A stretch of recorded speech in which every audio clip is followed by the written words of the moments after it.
Bom, você já deve ter ouvido falar em crise existencial. Você já fez uma pergunta para você para entender um pouquinho mais o que é essa crise? Hoje nós vamos estar recebendo aqui para conversar com a gente a nossa querida psicóloga, Ana Victória Cavalcante, que vem hoje explicar um pouquinho melhor para a gente como lidar com as crises existenciais. E a gente vê muitas pessoas falando, mas muitas talvez não saibam nem o significado, né? E a gente precisa entender melhor. Porque às vezes você fala uma coisa, você dá uma opinião, fulano tá com uma crise, tá com isso, tá com aquilo. E às vezes você precisa entender o que tá passando pela cabeça da pessoa para que você possa muitas vezes dar algum palpite ou poder até ajudar. Tem gente que no lugar de ajudar faz atrapalhar, porque desconhece. Por isso que é bom a gente trazer esses profissionais para falar sobre o assunto. E hoje eu estou feliz de estar recebendo aqui a nossa querida Ana Victória, essa psicóloga maravilhosa. E mais feliz ainda de saber de quem ela é filha. Só vou falar no final. Tá bom? Tudo bom, minha linda? Tudo bom, prazer. Que bom te receber aqui e a gente poder falar de um assunto que eu acho que tem muita gente vivenciando e talvez até desconheça. Sim. Não é? Sim. E aí a gente chama atenção para explicar primeiro para quem está em casa, né? O que é, na verdade, uma crise, o que são crises existenciais, porque não é só um tipo de crise, são várias, né? Exatamente. Ao longo da nossa vida acontecem vários tipos de crise, né? Crises da idade, crises do desenvolvimento, crises financeiras. Então, a crise existencial é uma das que compõe esse quadro de crises que normalmente nós passamos pela vida, né? E a existencial nada mais é que a busca pelo sentido de busca. Por que eu tô aqui? Fazendo o quê? Geralmente, quem tem essa crise existencial de querer entender o porquê dela estar aqui, porquê da vida dela, qual o propósito. Muitas pessoas não sabem do seu propósito. É como se, podemos dizer que existisse uma insignificância. Eu gosto de usar o termo de encontro. É preciso haver o encontro da vida, né? O que as pessoas querem, o que elas buscam. Para não existir a insignificância, para a pessoa não acreditar que a vida dela não tem sentido, porque a vida de todo mundo tem sentido. Sim, todas as vidas têm sentido e a crise ela vem justamente para esse encontro, para buscar o que eu estou fazendo, o que eu gosto de fazer, o que eu preciso fazer, aonde eu me encontro, que tipo de relacionamento que é bom para mim, e tudo isso vai ajudando a potencializar quem é e quem é esse encontro na crise, né? Então essa busca pela resposta. Muito bom. E aí a gente já começa a, de uma certa forma, ajudar as pessoas que estão assistindo o nosso programa. Como a gente pode perceber uma crise existencial no dia a dia dentro da gente? Buscando respostas para o que está vivendo. Então, por exemplo, eu posso estar em um relacionamento e eu preciso pensar se aquilo faz sentido para mim. Eu posso estar em um emprego, em um lado profissional, eu tenho que pensar se aquilo faz sentido para mim. Eu estou na minha família convivendo, eu preciso pensar se aquele ambiente ele faz sentido para mim. Quando essas perguntas existem e tem que haver essas respostas, as respostas do que está buscando como sentido, que é o que a gente acabou de falar, né? E quando essas respostas elas não são encontradas, acontecem as crises. Nossa, isso acontece geralmente em que faixa etária? Todas ou na adolescência é com mais frequência? Os estudos comprovam que essas crises existenciais, elas costumam acontecer dos 25 aos 40 anos. Mas, como eu falei, em todas as fases a gente passa por crises, né? A gente precisa se encontrar, se conhecer, se permitir saber o que gosta. Então, a normal, a cientificamente comprovada é essa. Mas é como eu falei, passamos por crises todos os momentos da vida, porque crise é encontro. E como é que a gente pode ajudar quem está do outro lado? Como a gente pode perceber que essa pessoa está vivendo um momento como esse? Pessoas que têm insegurança, pessoas que elas têm muitos questionamentos. Lembrando que essa busca pelo questionamento, ela precisa existir. Ela é falada? A gente consegue perceber no outro com mais facilidade? Dependendo do grau de convivência, de intimidade, se consegue sim. E é importante, quando perceber, buscar, né, acolher, indicar profissionais, porque assim, na crise tem esse encontro, mas nem sempre as pessoas se encontram sozinhas. Então, por isso que é bom a ajuda do profissional nesse processo. Olha, quem está assistindo ao nosso programa agora pode já ter passado por algum tipo de situação assim. E aí muitas vezes você não sabe como ajudar a outra pessoa, ou às vezes ela se isola no mundo dela, vive no mundo dela, e aí ela vai dando tempo ao tempo, e você não vai percebendo que ela está se anulando. Isso acontece? Acontece pelo que eu acabei de falar. As pessoas elas não se encontram. Então a crise, como ela busca essa resposta, ela precisa desse encontro. E esse encontro ele é feito dentro de si. Então, como eu falei, com a ajuda do profissional, buscando se compreender, porque às vezes é difícil se compreender sozinho, né? Então, com essa ajuda aí de pessoas, de profissionais éticos, capacitados, consegue buscar traçar esse caminho para seguir bem e se entender. Bom, no caso desse tipo de crise existencial, existe assim algo que possa chamar a atenção dentro do trabalho, dentro de casa e até mesmo na amizade? Porque hoje as pessoas estão cuidando tanto de si e ao mesmo tempo não estão. Eu não sei se você tem percebido isso. Sim. Que não percebe o que está acontecendo ao redor. E às vezes a pessoa está pedindo socorro, uma ajuda, um apoio, e parece que ninguém está vendo. Como é que a gente pode perceber esses tipos?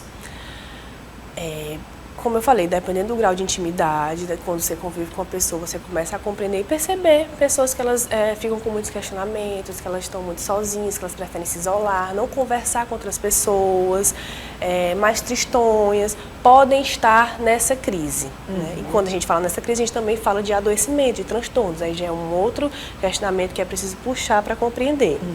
Então, acolher, validar o que a pessoa está sentindo, e se não conseguir cumprir aquele papel, porque é preciso de um profissional para ajudar, pelo menos indicar ou estar ali próximo, né, escutando, entendendo o que a pessoa está sentindo. Tem uma duração de tempo?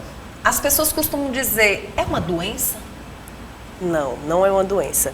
Pronto. E no caso, tem tempo de duração assim na vida dessa pessoa, e como a pessoa pode fazer uma quantidade de sessões, ou vai depender de cada pessoa?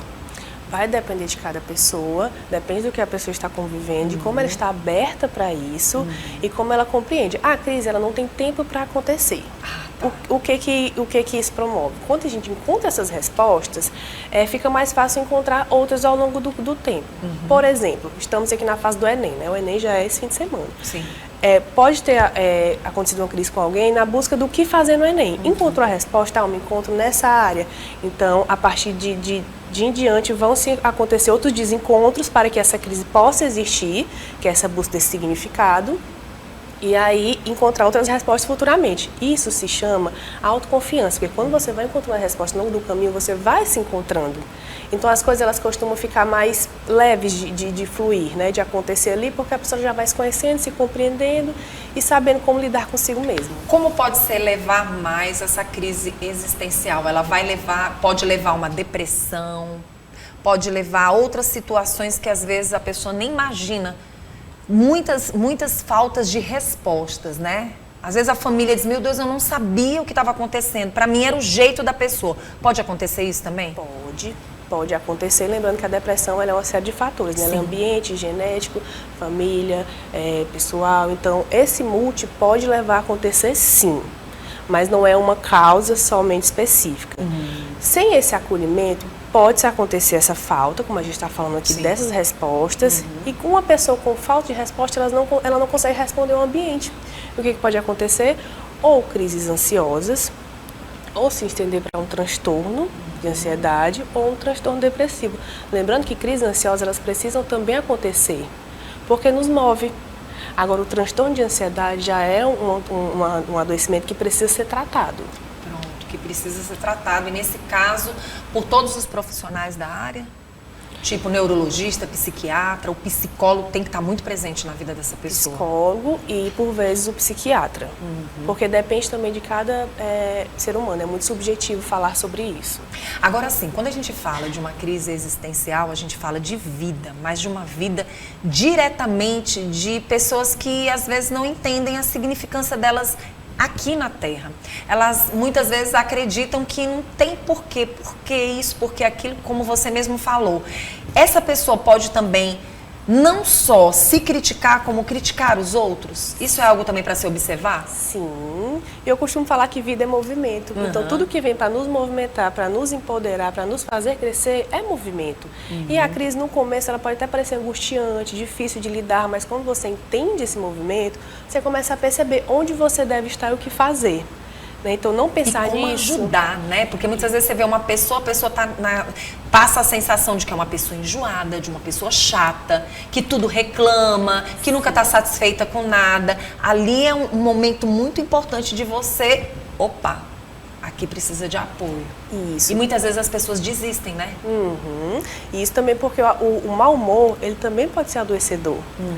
Então, os hábitos, eles são muito importantes para poder saber lidar consigo mesmo e com a vida e poder perceber, né? Se perceber ao longo do caminho, porque como eu falei, é muito subjetivo. Quando a gente fala de crise, a gente fala de pessoas. Sim. E pessoas têm jeitos de vida diferente, pensar diferente, agir diferente. Então, é se conhecendo que você vai sabendo lidar consigo mesmo e escolhendo seus caminhos, que é o mais importante, né? Muito bom. Inclusive, a gente quer até parabenizar vocês, psicólogos, como vocês têm sido importantes na vida do ser humano aqui na Terra, nas conversas, nas sessões.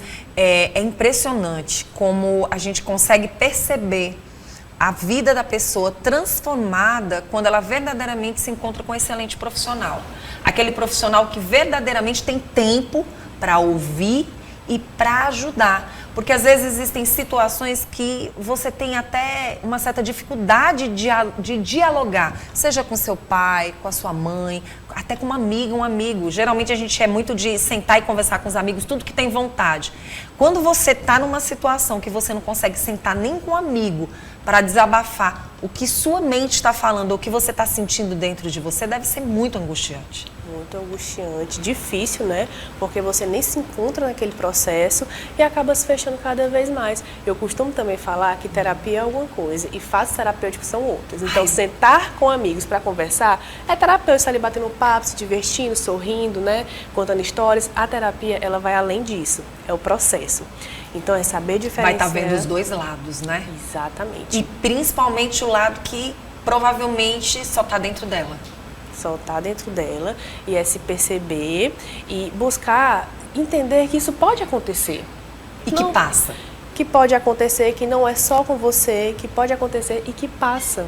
O mais importante é que tudo passa. Pronto. Quando a gente fala nessa história de passar, aí a gente vem para a adolescência. Que muitos jovens, eles se encontram em fases da vida que eles realmente não entendem muito o significado da própria vida. Por que eles estão passando por determinadas situações? Às vezes eles ficam ali batendo na mesma tecla ou achando que nunca vão sair dali. E isso é importante a gente falar, principalmente para os nossos adolescentes que estão ficando adolescentes cedo, bem cedo, e não tão amadurecidos, né? Psicologicamente falando. Isso. Essa tal dessa maturidade. Que a maturidade a gente consegue com o tempo, com as experiências, com os entendimentos. O que nós temos hoje é um acesso à tecnologia muito rápido e muito fácil. Então, são muitos assuntos ali envolvidos, são muitas pessoas dando opiniões. E a adolescência é uma fase de identificação.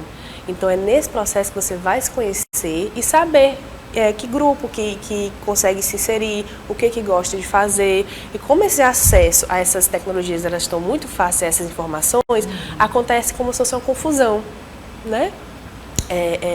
Questão da comparação também, nós temos muito hoje, se você perceber. Verdade. Entre os adolescentes, na fase adulta, enfim. Então, quando está nessa fase, o ideal mesmo é que os pais estejam de olho, acolhendo, entendendo, observando as amizades com os seus filhos e vendo como é que eles estão progredindo, né? Se eles estão conversando, se eles estão, como é que eles estão se sentindo, que tipo de fala que eles estão trazendo, falas como minha vida não tem sentido, eu não queria mais viver, eu não gosto de estar aqui, já são falas preocupantes. Vida boa não é a minha, vida boa é de fulano de tal, né? E aí você vai justamente para esse mundo da tecnologia, né? Que as pessoas, elas vivem esse conto de fadas que muitas vezes não é real, quase sempre não é real, né? Quase sempre. E aí isso chama atenção. Eu gostaria muito que você olhando para aquela câmera 2, pudesse orientar os pais a observar mais esse lado dos jovens, porque hoje a gente vê esses jovens chegando até os 30 anos, às vezes você chega na fase adulta cheio de questionamentos, porque você não teve esse cuidado. E hoje a gente poder falar sobre esse assunto, Ana, de uma certa forma, ajuda quem está em casa, precisando desse apoio também, porque às vezes você não recebeu do seu pai, da sua mãe, e aí você não sabe muitas vezes como lidar com a situação. Né? Exatamente. Como os tempos hoje estão bem diferentes, né? Como eu falei, os acessos, os entendimentos, é importante sempre estar observando. O que acontece é que os laços familiares com os filhos são diferentes dos laços profissionais, das pessoas que acompanham. Então, se perceber alguma coisa, não perceber que tem essa abertura para se envolver naquilo, já busca a ajuda de um profissional, já busca a escola, vê como é que o filho está funcionando na escola, como é que tem sido os comportamentos, no meio dos amigos já vai percebendo também. Isso ajuda muito a entender esse meio. Ajudando a entender esse meio, consegue perceber como é que ele está vivenciando. Como eu falei das crises existenciais, e você falou agora das crises dos 30 anos, né? Que é justamente quando a pessoa realmente ela não se encontra. Por isso eu falei que cientificamente comprovado é justamente nessa fase. E por conta disso, a gente busca amenizar. Então hoje trabalha essas questões com essas pessoas, né? Com os adolescentes, com os adultos, e os pais perceberem, e como eu disse, se não conseguir adentrar naquele processo, busca ajuda profissional, busca se compreender, acompanha de pertinho, porque com certeza você vai estar ajudando o próximo e quem ama a passar por um momento difícil. Pronto, e entender o motivo do porquê que está aqui, né? Exatamente. E é para viver mesmo. Muito! Viver os melhores momentos ao lado das pessoas que você verdadeiramente ama, gosta, entender os ciclos, as passagens, né? Se preparar para essa vida que a gente veio. Do pó para o pó retornaremos, mas a gente tem que saber ir vivendo, não é isso? Vivendo, e sorrindo, e chorando, Verdade. e tropeçando, e recomeçando, né? Porque Muito a vida bom. é isso, como eu falei, É vida isso. é movimento. Verdade. Olha, gente, estou muito feliz de ter trazido a nossa querida Ana Victória para cá. Para quem não sabe, posso falar? Pode. Ela é filha do nosso querido Otoniel Bisneto, um grande profissional da comunicação, né? Que particularmente comigo trabalhou na época da TV Timon, fomos colegas de trabalho, tanto no rádio como na TV. Ele, durante muito tempo, esteve com o nosso querido Li Cavalcante, né? Ai, me deu um branco agora com o quadro que eles tinham. Eu não sei se era Caviar com Rapadura, eu não me lembro. Eu não me lembro, mas eu posso dizer para vocês que é um grande profissional, reconhecido, um grande advogado, né? Esteve no Exército durante um bom tempo, fazendo seu trabalho com muita excelência. E é uma pessoa que eu admiro muito. E a sua mãe, a minha querida Tice, né? Maravilhosa. E é muito bom poder estar aqui com a filha dela, essa grande mulher, que eu estava falando com ela, até engasguei na hora, porque fiquei extremamente feliz. Vi menininha e hoje estou vendo aqui essa grande mulher, essa grande profissional. Então, Obrigada. beijo de forma muito respeitosa aos seus pais, tá? E a toda a tua família. Obrigada, e foi um prazer estar aqui falando desse assunto que é tão presente Muito bom. e atual, e que a gente precisa realmente desmistificar esses desencontros para se Verdade. compreender na vida e viver em paz, leve com saúde, não é E mesmo? o Tony é um grande profissional, mas eternamente um menino. um menino grande. Que Deus abençoe sua vida, tá, ô Tony? E parabéns pela filha, Tice também. Agora, assim, quem quiser entrar em contato com você, tem um Instagram, né? Isso. Meu Instagram é o @psianavcavalcante. E lá pode falar comigo no direct. Eu costumo estar postando informações também no feed, no story. bom. Então, bem interessante estar por lá e já ir compreendendo, né, como acontece no mundo da psicologia e como ajudar também as pessoas. Muito bom. E você passa paz com a tua voz, viu? Muito Obrigada. bom. Parabéns pra você.